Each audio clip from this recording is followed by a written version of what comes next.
veut faire quelque chose, nous sentons que Dieu veut enflammer son assemblée. Et lorsque Dieu veut faire quelque chose, nous sommes des serviteurs disponibles et disposés. Je vais reprendre le texte de la semaine dernière dans le livre de Jean, le chapitre 5, verset 1er à verset 10.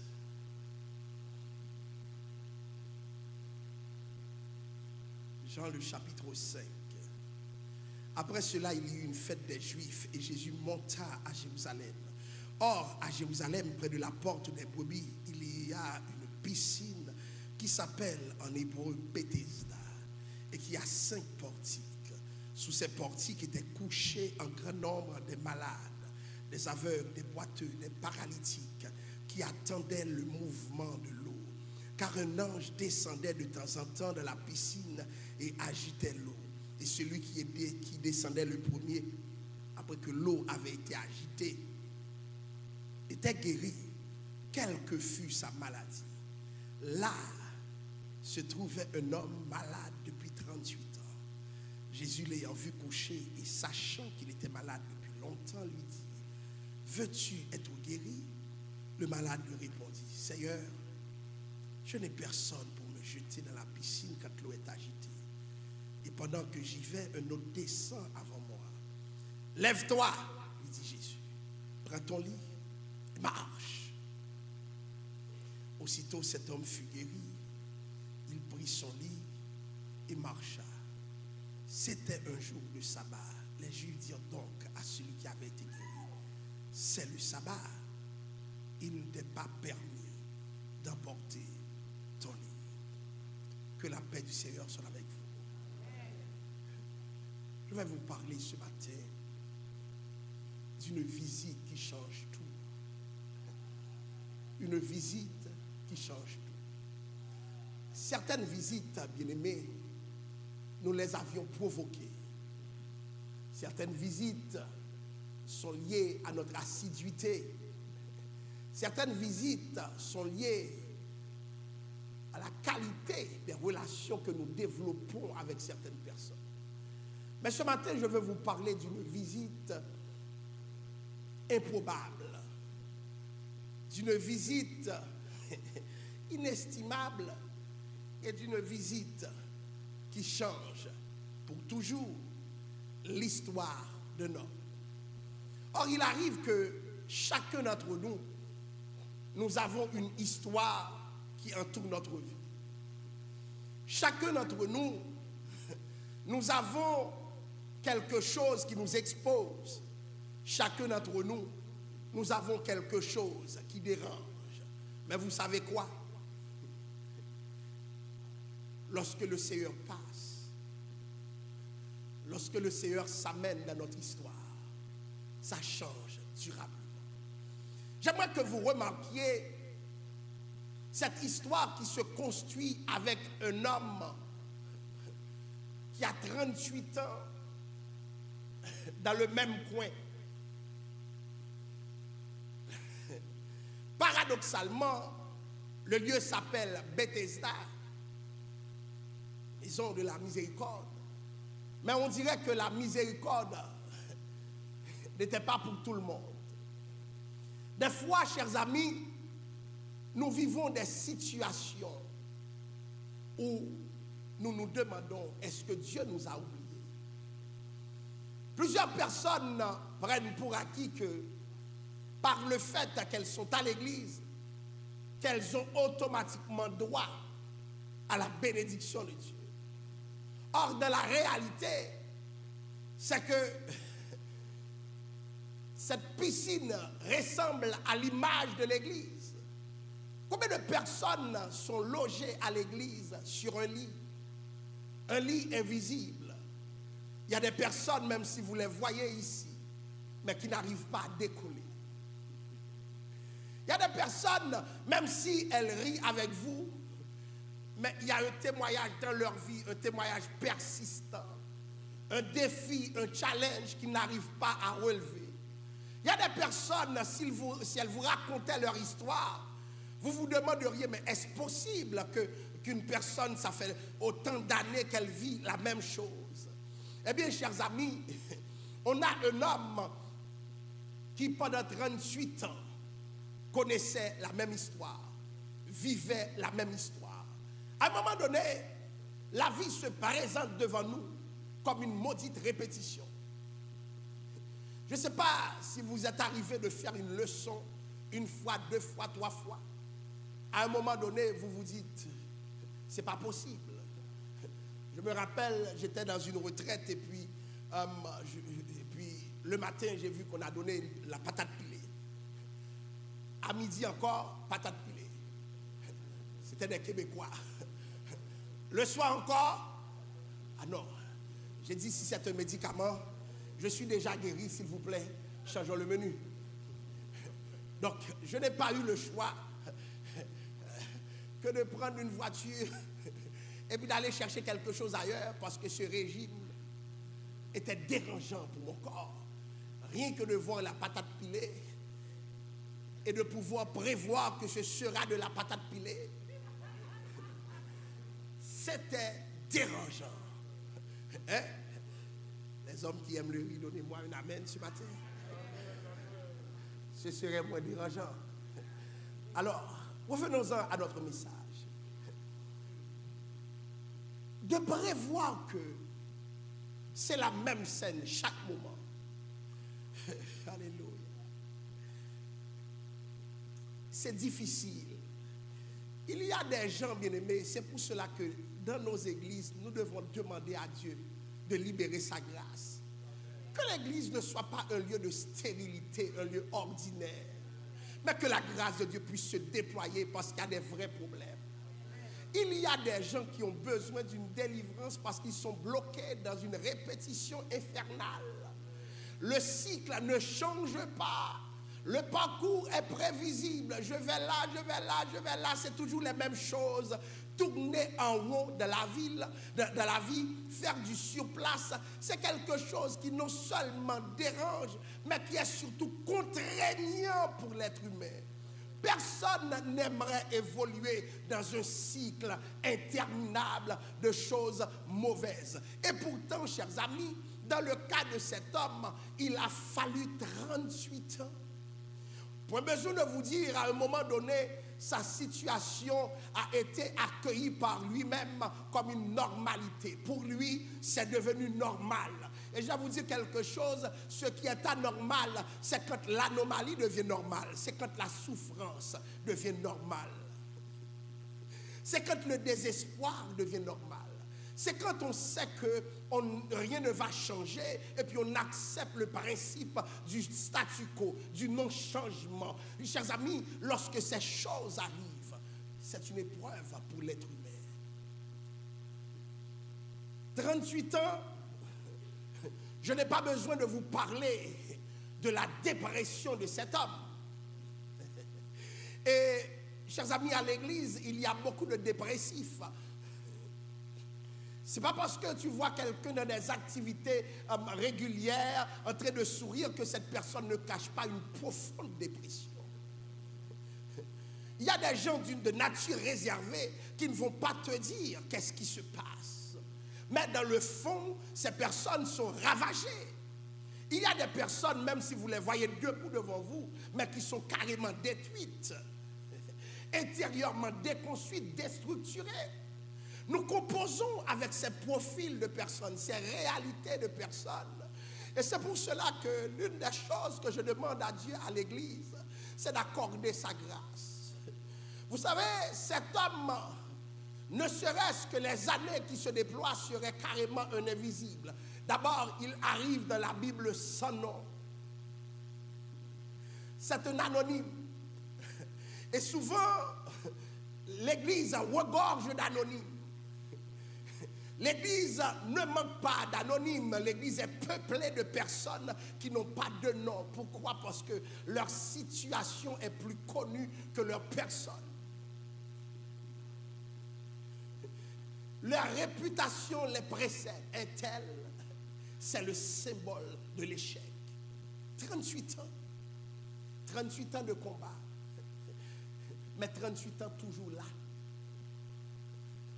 38 ans, avoir d'autres dérapé.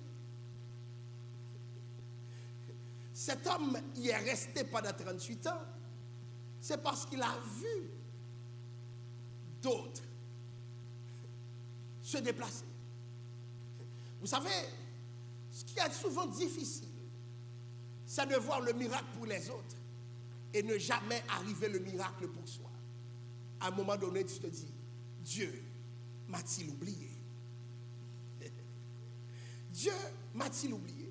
Il y a des gens qui sont toujours en train de célébrer ce que Dieu a fait pour d'autres. Il y a des gens qui peuvent vous donner le témoignage de tous. Il y a des gens qui sont en eux-mêmes les mémoires de toute une génération. Parce qu'ils ont vu se dérouler, ils ont vu se défiler. Mais ce qui arrive à d'autres ne leur arrive jamais quand c'est bon. Quand c'est bon, ça ne les choisit pas. Il y a des gens pour qui la vie représente un échec depuis la naissance jusqu'à aujourd'hui. Je me rappelle avoir parlé à quelqu'un qui disait, mais pasteur, que veux-tu? Moi, je sais que je n'étais pas désiré, même pas par ma maman. Elle a essayé de me tuer au passage, elle n'a pas réussi. Je suis né quand même. Je ne me souviens jamais d'avoir été aimé. Moi-même qui essayais de lui dire quelque chose de réconfortant, mais le monsieur n'arrive même pas à se représenter le mot amour, parce que sa vie commence par le rejet. Et c'est un cycle répétitif. La matrice par laquelle il interprète le monde, c'est le rejet. Tu le regardes mal, c'est parce que tu le rejettes. Tu lui parles d'une certaine manière, c'est parce que tu veux le rejeter. Parce que dans toute sa vie, ce monsieur n'a vécu que le rejet. On a de ces personnes assises dans l'assemblée. On a de ces personnes qui n'ont pas d'histoire à raconter. Le 31 décembre, il y a toujours ce rituel à dire voilà ce que Dieu a fait. Les gens sont dépositaires de témoignages intéressants. Mais il y a des gens à l'église, leur témoignage, c'est ce que Dieu n'a pas fait. Parce qu'ils croient qu'ils n'ont rien à raconter. Vous leur dites, mais vous vivez. Ces personnes, s'il était permis d'avoir un suicide assisté, ils seraient longtemps disparus. Chers amis, ce que je veux que vous compreniez, beaucoup d'entre nous, nous sommes des privilégiés sans le savoir. Regarde ce qui se passe à Gaza. Je regarde l'image de ces enfants meurtris qui n'ont pas demandé de naître et qui voient ces bombes éclater sur leur tête et qui ne comprennent rien. Ces foules immenses qui se déplacent et qui se demandent mais qu'est-ce qu'on a fait au bon Dieu? Lorsque nous regardons ces réalités contraignantes, nous devons nous demander nous-mêmes, alléluia, est-ce que nous ne sommes pas des privilégiés? L'histoire de cet homme, c'est quelqu'un qui n'a pas eu de privilège. La Bible ne mentionne même pas son nom. La Bible dit que là où il se trouvaient d'autres malades. Autrement dit, c'était une assemblée de malades. Il y a un dicton qui dit qui se ressemble, s'assemble. Et lorsque le mauvais s'assemble avec le mauvais, la contagion devient totale. Remarquez, chers amis, tous les malades étaient réunis. Dans cet espace, c'est un discours de malade. C'est un discours de malade, mais de malades qui espèrent. Mais il y avait deux catégories de malades. Des malades qui pouvaient se permettre d'espérer parce qu'ils ont quelqu'un. Et des malades qui ne pouvaient pas espérer parce qu'ils n'avaient personne. Il y a des gens que la vie a gâtés qui ont toujours quelqu'un pour les soutenir. Mais souvent, la vie ne se présente pas devant nous avec le soutien d'une personne. Et quand il n'y a pas de soutien, que faut-il faire? La première réalité à laquelle cet homme se trouve exposé, c'est de regarder des gens qui sont pires que lui, mais qui ont un soutien. Et j'aimerais que vous sachiez quelque chose, chers amis. Ne négligez pas le fait que vous êtes soutenu. C'est une grâce, ok? Ça fait une différence. Il y a des gens qui peut-être sont malades, mais le soutien dont ils font l'objet compense les effets de la maladie. Savoir qu'il y a quelqu'un qui peut te répondre, savoir qu'il y a quelqu'un qui peut te parler, savoir qu'il y a quelqu'un qui peut te soutenir, c'est une grâce inestimable. C'est une grâce. Savoir qu'il y a quelqu'un sur qui tu peux compter. Parce que certains ne l'ont même pas. Ne pas savoir à qui parler. Et vous allez me dire, certaines personnes sont heureuses parce qu'ils ont un mari, une femme, un enfant. Et j'aimerais vous dire, dans la société d'ici, avoir un mari peut ne vouloir rien dire. Solitude dans le couple. Avoir une femme peut ne vouloir rien dire. Avoir des enfants peut ne vouloir rien dire.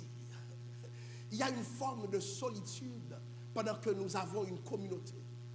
Et c'est là que le rôle de l'Église, comment construire une communauté forte, où les gens se comprennent, se soutiennent l'un et l'autre. Parce que souvent, ce n'est pas la famille qui soutient. Souvent, ce ne sont pas les amis qui soutiennent. Souvent, c'est quelqu'un d'inespéré, quelqu'un auquel on ne s'attendait pas.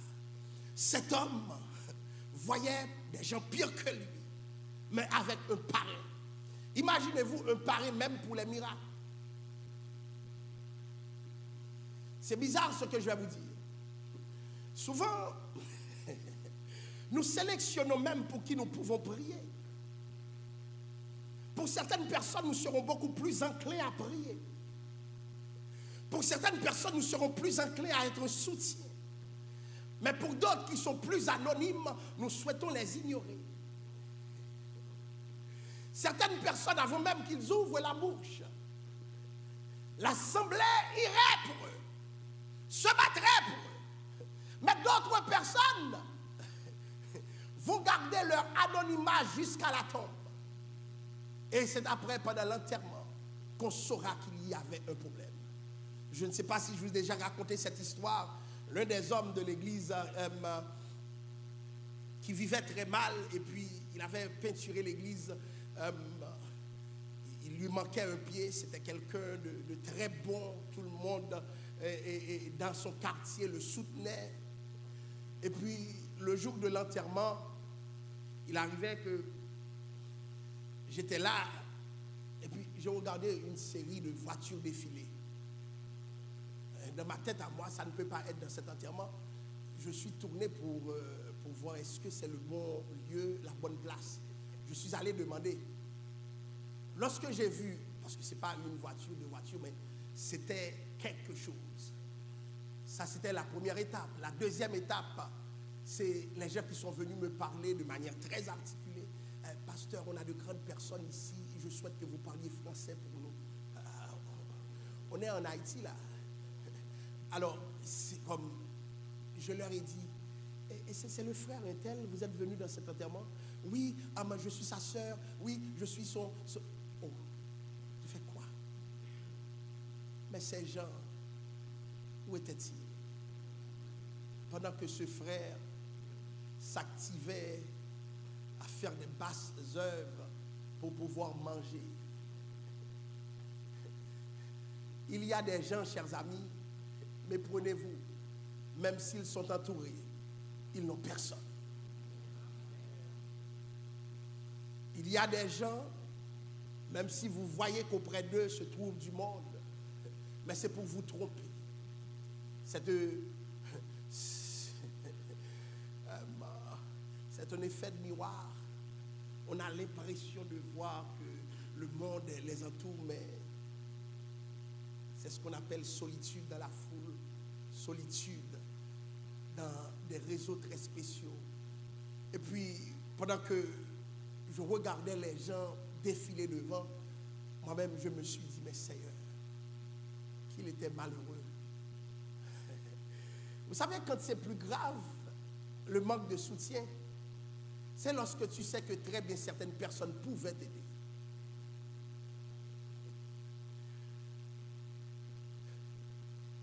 Eh bien, chers amis,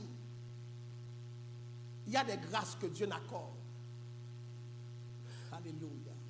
qu'à ceux qui sont seuls. Il y a des grâces que Dieu n'accorde qu'à ceux qui sont acculés. Il y a des grâces que Dieu n'accorde qu'à ceux qui n'ont personne. Encore une chose que j'aimerais que vous remarquiez. Ne pas avoir personne ne signifie jamais ne pas avoir personne totalement. Parce que personne ne peut se construire comme une île. N'est-ce pas? Ne pas avoir personne, c'est toujours ne pas avoir personne pour ce qu'on souhaite, pour ce qu'on veut. Probablement, cet homme a développé une certaine amitié avec les malades comme lui. Mais qu'est-ce que les malades peuvent faire pour lui? Souvent, chers amis, nous avons tout un tas de gens autour de nous, mais pas pour les bonnes choses, pas pour les bonnes raisons, pas pour ceux qui nous préoccupent le plus. Et lorsque cela se présente ici, nous n'avons pas le choix que d'évoquer Dieu pour dire, Seigneur, je n'ai personne. Je n'ai personne. Je n'ai personne pour me soutenir. Et la manière dont cet homme parle à Christ, je pense qu'il est en train d'expliquer, sans le vouloir, à Christ les raisons pour lesquelles il n'est pas guéri. Il y a des gens qui pensent que leur délivrance dépend de quelqu'un. Peu importe ce que vous vivez ce matin. Alléluia. J'aimerais vous dire, ne faites dépendre votre délivrance de personne. Alléluia. Si votre délivrance dépend d'un homme, si votre délivrance dépend d'une femme, eh bien vous risquez de rester dans le problème. Nous avons justement cette attitude de construire notre vie en fonction de ce que quelqu'un d'autre peut nous offrir. Relation parent-enfant, relation ami-ami, mais certaines grâces que Dieu veut faire. Dieu veut que tu n'aies personne. Alléluia. Certaines grâces que Dieu veut faire, Dieu veut même couper les ponts pour que vous réalisiez comme David, car mon père et ma mère m'abandonnent, mais l'Éternel me recueillera.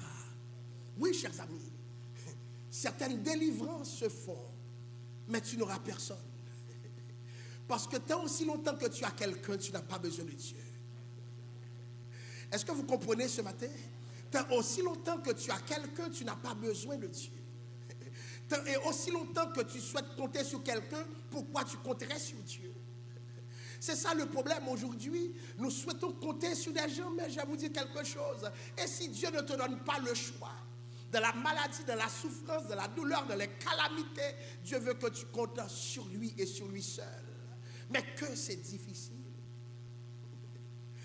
Dieu ne veut pas que vous transportiez des frustrations ce matin à l'effet que personne n'est là pour toi. Et si c'était le plan de Dieu dans ta vie? Et si Dieu veut être le seul ce matin? Parce que souvent nous avons une forme d'idolâtrie dans notre vie. Une idolâtrie fondée sur l'autre. Est-elle ci, est-elle ça? Mais non. Alléluia. Accroche-toi à ton Dieu. Accroche-toi à ton Dieu. Et c'est dans ces termes que cette visite s'est faite dans la piscine de Bethesda, la maison de la compassion, sans compassion pour cet homme-là, paralytique vraisemblablement, parce que le miracle consistera à se lever et à marcher. Mais la Bible ne décrit pas sa maladie. La Bible ne décrit pas sa maladie. Écoutez, où le texte m'intéresse, c'est lorsque cet homme se trouve face à face avec Jésus. Et la piscine est à côté. Cet homme doit gagner du temps. Un Jésus qui lui dit, veux-tu être guéri? Et cet homme qui dit, ah, pendant qu'il est là, il s'intéresse à moi. À n'importe quel moment, je peux lui dire, pousse-moi, pousse-moi. Alléluia. Il y a des gens qui ont une vision de leur délivrance. Si la délivrance vient d'en haut, ce n'est pas ta vision qui va s'articuler, mais c'est la vision de Christ pour toi. Alléluia. Il y a plusieurs personnes avant toi qui ont fait la même route, la piscine. Alléluia. Il y a plusieurs avant toi qui ont connu le même chemin. Mais Dieu ne veut pas passer par la même façon avec toi. Non. Non.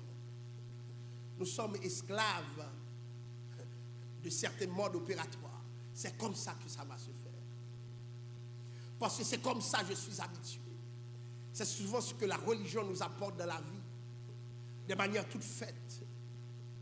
Des préemballages. J'aimerais vous dire ce matin, il y a des grâces qui ne sont dans aucun emballage. Il y a des grâces brutes. Il y a des grâces sauvages. Alléluia. Tu n'as lu ça dans aucun livre. Ce ne sont pas tes attentes. Ce n'est pas ta manière de faire. Mais Dieu décide de paraître comme ça. Si pour tout j'ai agi de telle manière, toi tu n'es pas tout le monde. Toi tu n'es pas tout le monde. Si pour d'autres j'ai envoyé un ange, pour toi je me tiens debout personnellement. Si pour d'autres, j'ai commandé des anges pour leur délivrance. Mais pour toi, ce ne sera pas un ange. Moi, le Seigneur, je m'intéresse à ton dossier qui est bloqué depuis 38 ans. Alléluia.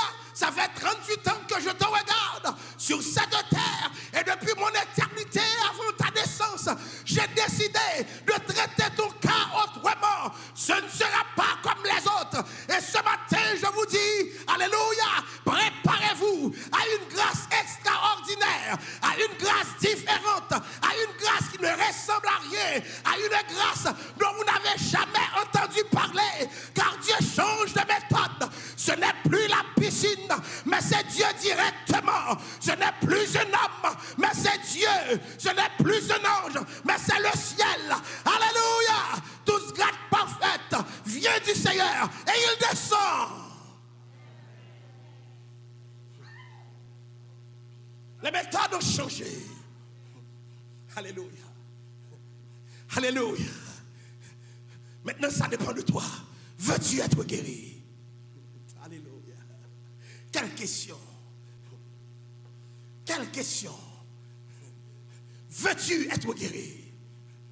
L'homme veut accuser les conditions dans lesquelles la guérison s'opère. Je n'ai personne. Il en a qui aimeraient avoir chez eux quelqu'un pour prier. Mais faute d'avoir cette personne, risque de laisser l'église. J'aimerais vous dire, d'une manière ou d'une autre, vous serez déçus. Parce que lorsque Dieu te cherche, souvent c'est dans une maladie, souvent c'est dans un problème. Et Dieu ne veut pas que tu aies personne, mais qu'il soit ta personne. Dieu veut que tu changes de focus. Parce que, bien-aimé, c'est un problème de compter sur l'homme. La Bible dit malheur à l'homme qui se confie dans l'homme. Oui, j'ai changé de méthode. Veux-tu être guéri? Plusieurs ce matin, quoi, c'est le pasteur qui doit faire quelque chose pour eux. Quoi que c'est une dame missionnaire qui doit faire quelque chose pour eux. Et bien ce matin, je vais vous dire, au risque de vous décevoir, vous devez croire que Dieu seul peut faire quelque chose pour vous. Ne cherchez pas d'intermédiaire pendant que vous pouvez trouver votre Dieu. Alléluia. Est-ce que nous réalisons, mon Dieu, qu'on nous visite? Oui. Voilà le Seigneur qui s'invite.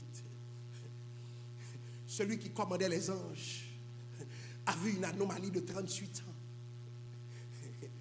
Parce qu'après ce miracle, cette piscine ne pourra plus opérer. Alléluia. Il y a des portes que Dieu ferme parce que Dieu a changé de méthode. Alléluia. Et bien aimé, ce que je demande à Dieu, surtout dans ce temps de réveil, et c'est une prière que j'aimerais que le peuple fasse avec moi. Ce que nous voulons ici, ce n'est pas le mouvement de l'eau, mais c'est le mouvement de l'esprit. Alléluia. Ce que nous voulons ici, amen, amen, amen. Ce n'est pas une piscine qui s'agite. Et puis par intermittence, des gens reçoivent la bénédiction. Ce que nous voulons ici, c'est que Christ vienne en personne et s'adresse à chacun de l'assemblée. Veux-tu être guéri, quelle que soit ta maladie? Visite spéciale ce matin. où le Seigneur se tient devant nous avec autorité, où le Seigneur se tient devant nous avec toute sa puissance, alléluia, avec tout son doigt sur notre maladie, et qu'il nous pose cette question ce matin. Église de Dieu de la prophétie Montréal Nord-Ouest, veux-tu être guéri? Qu'est-ce que le peuple répondrait ce matin? Alléluia. Le Seigneur est dans ces lieux, s'adresse à tout un chacun disant, j'ai changé de méthode, j'ai changé de méthode, je descends dans ces lieux et je veux ta guérison.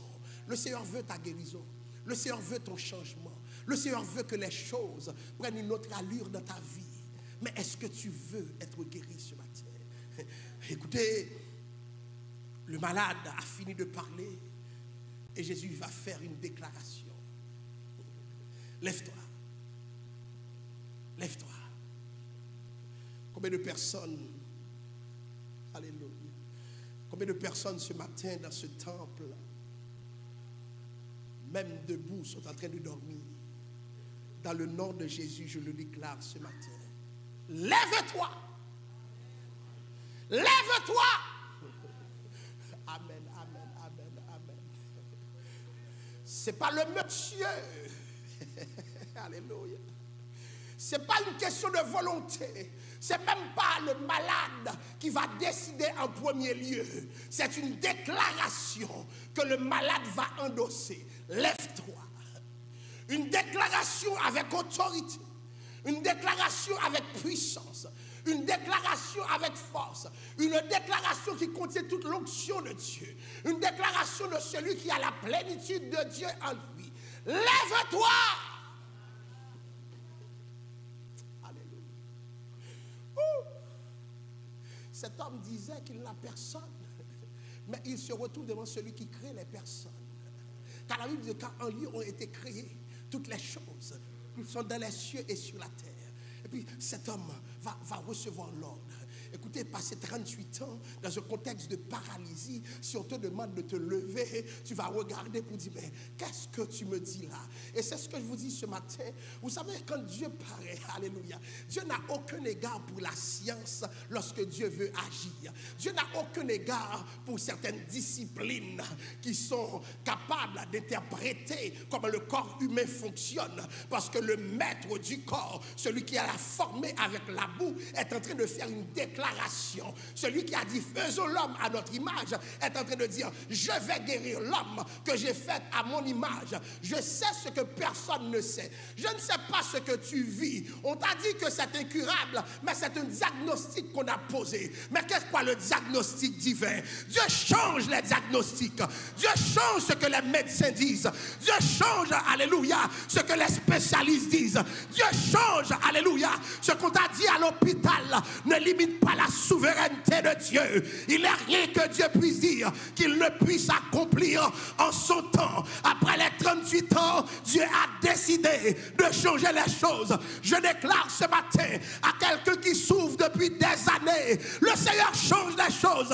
Reçois la guérison de Dieu. Lève-toi, pas parce que tu es capable, mais parce que Dieu est capable. Pas parce que tes pieds sont forts, mais parce que quand Dieu a parlé, les pieds peuvent se déployer enfin à cause de la puissance de son nom, à cause de l'autorité de sa parole. Chers amis, qu'est-ce qui va se passer? Les pieds vont se déployer. Je comprends que cet homme est en train de regarder Christ pour dire, est-ce que je peux me lever?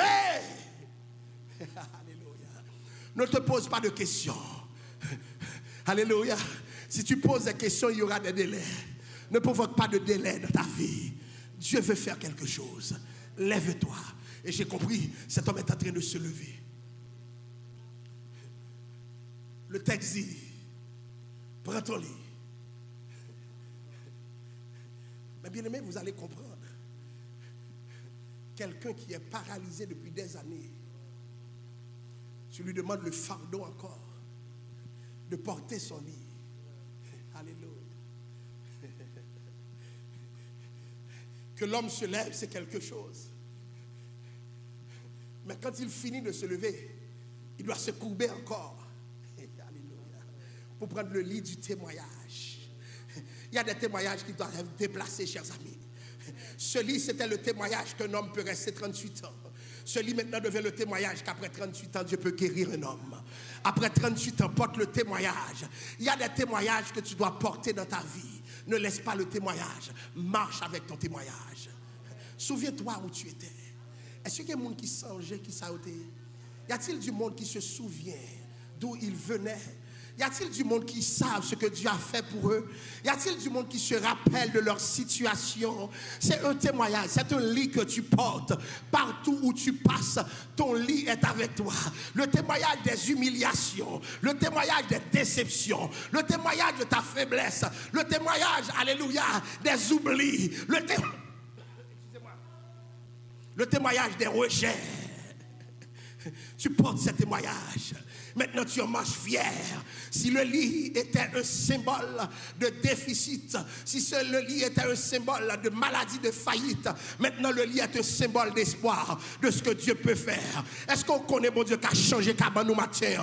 Dieu peut changer ta réputation ce matin. Dieu peut changer ta demeure ce matin. Dieu peut changer ta situation ce matin. Dieu peut changer les événements de ta vie ce matin. Quelque part, quelqu'un doit porter son témoignage.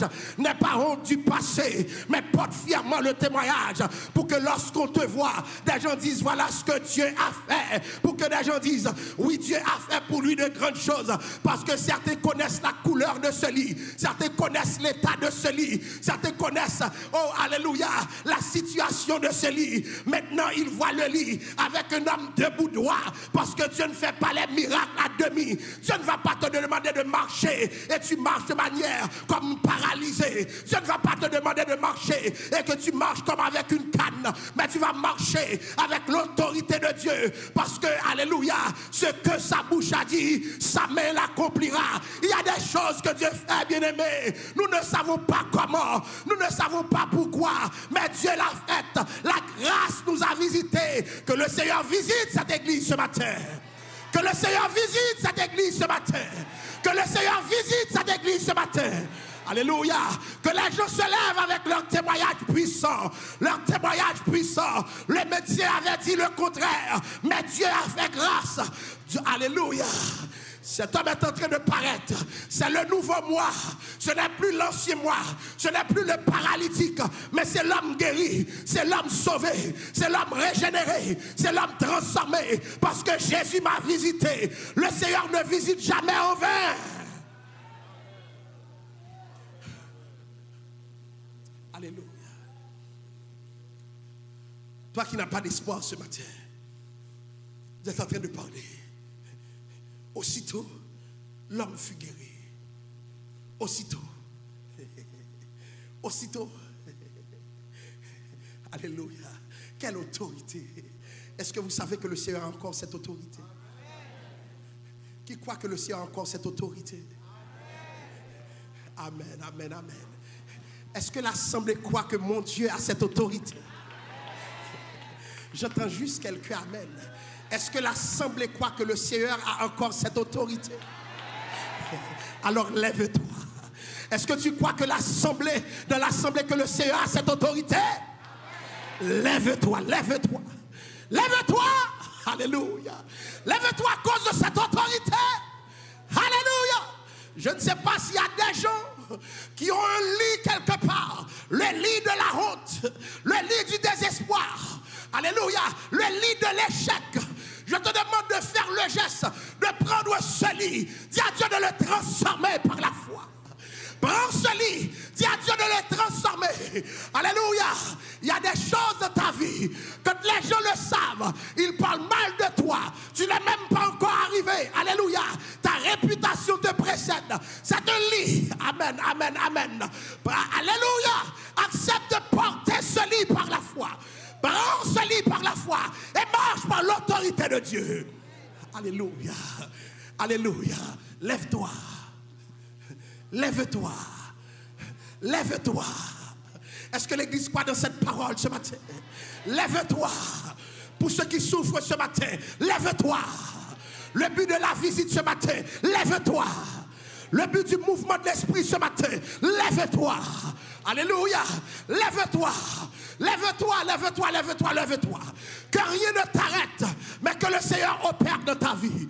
Vous autres qui m'écoutez sur les réseaux sociaux, là où vous êtes, dans votre cuisine, dans votre chambre, oh, peu importe, alléluia, dans le nom de Jésus, levez-vous dans le nom de Jésus et que rien ne vous en empêche. Alléluia. Ne laissez pas la logique vous en empêcher. Ne laissez pas, alléluia, la culpabilité vous en empêcher. Il y a des gens qui se disent, je ne mérite pas ça. Dieu ne te donne pas ce que tu mérites. Dieu te donne en fonction de sa miséricorde, en fonction de sa volonté. Dieu est un Dieu de grâce. Dieu me donne ce que je ne mérite pas. Alléluia. Tu n'as pas besoin de mériter ce matin. Alléluia. Mais Dieu est en train de distribuer une grâce à l'assemblée. Recevez la grâce de Dieu. Recevez la grâce de Dieu. Recevez la grâce de Dieu ce matin. Recevez la grâce de Dieu ce matin. Recevez la grâce de Dieu ce matin. Recevez la grâce de cette assemblée ce matin. Si vous êtes malade, oh alléluia, je vous demande de dominer la maladie par la puissance de Dieu. Dominez la maladie, dominez la maladie. Peu importe la maladie. Maladie spirituelle. Oh alléluia. Maladie sentimentale. Oh alléluia. Maladie physique. Dominez les maladies. Toute forme de maladie, maladie de l'âme. Certaines âmes ont besoin d'être guéries. Soyez guéris ce matin. Lève-toi. Balancez les mains dans sa présence. Balancez les mains. Balancez les mains dans sa présence. Balancez les mains. Alléluia. Alléluia. Alléluia, toi qui vis une souffrance sans borne, toi qui vis une situation douloureuse, toi, alléluia, alléluia, tout le monde sait que tu ne vas pas te relever parce que ce que tu as vécu est terrible et déjà les années se sont accumulées sur ta mauvaise expérience. Je te demande de lever les mains dans le nom de Jésus. J'aimerais que vous disiez après moi, Seigneur, guéris-moi, visite-moi au nom de Jésus. Au nom de Jésus, je réclame la guérison totale. Au nom de Jésus, au nom de Jésus. Vous qui avez un défi devant vous, alléluia, parce que vous êtes dans une situation marginale, Dieu a un projet pour ta vie. Ce matin, j'aimerais que vous preniez l'autorité pour déclarer, alléluia, Seigneur, en ton nom, je me lève, je prends mon lit, et je marche, je marche, je marche. Il en a qui pensent que tu seras stationnaire. Alléluia. Il y a du monde qui font du surplace depuis des années, qui ne peuvent pas marcher depuis des années. Ce matin, c'est ton moment. Amen. Ce matin, c'est ton moment. Je te demande d'agir par la foi, de déclarer avec moi, Seigneur, en ton nom, je marche. En ton nom, je marche. Rien ne m'arrête. Rien ne m'arrête. Rien ne m'arrête. Au nom de Jésus. Au nom de Jésus. Au nom de Jésus. Seigneur, je marche en ton nom. La Bible dit leur force augmente pendant la marche. Seigneur, je marche par la foi. Je marche par la foi. Je ne reste plus sur place parce que tu as déclaré, lève-toi, je prends la liberté de marcher ce que je n'ai pas pu faire pendant des années. En ton nom, je le fais maintenant. Je me lève, je prends mon lit et je marche. Je me lève, je prends mon lit, je marche. Dans le nom de Jésus, je déclare que toute forme de paralysie de ma vie est détruite. Paralysie spirituelle, paralysie physique, paralysie morale, paralysie économique. Je suis délivré au nom de Jésus. Au nom de Jésus, les choses changent. Les choses changent. Au nom de Jésus, je déclare que c'est mon tour de témoigner. C'est mon tour de lever la coupe des délivrances en présence de tout son peuple. Je déclare que je suis libéré. Je suis libéré. Je suis libéré. Je suis libéré. Je suis libéré. Je suis libéré. Au nom de Jésus. Au nom de Jésus. Au nom de Jésus, j'avance. Je ne recule pas. J'avance. Je ne recule pas. J'avance. Au nom de Jésus, je ne recule pas. J'avance. Au nom de Jésus. J'aimerais que vous bougiez les pas pendant que vous êtes sur place. Faites le signe d'avancer. Et dites j'avance. Dans le nom de Jésus. Dans le nom de Jésus. Imaginez les obstacles. Devancez-les, devancez-les. Marchez sur les obstacles. Dites j'avance. Au nom de Jésus. Au nom de Jésus. Je renverse par la foi tous les obstacles. Tous les obstacles. Je déclare que toute âme forgée contre moi est sans effet. J'annule les effets des armes forgées contre moi. Je déclare que je suis libre de marcher. Je suis libre d'avancer. Au nom de Jésus. Amen. Que le Seigneur vous bénisse.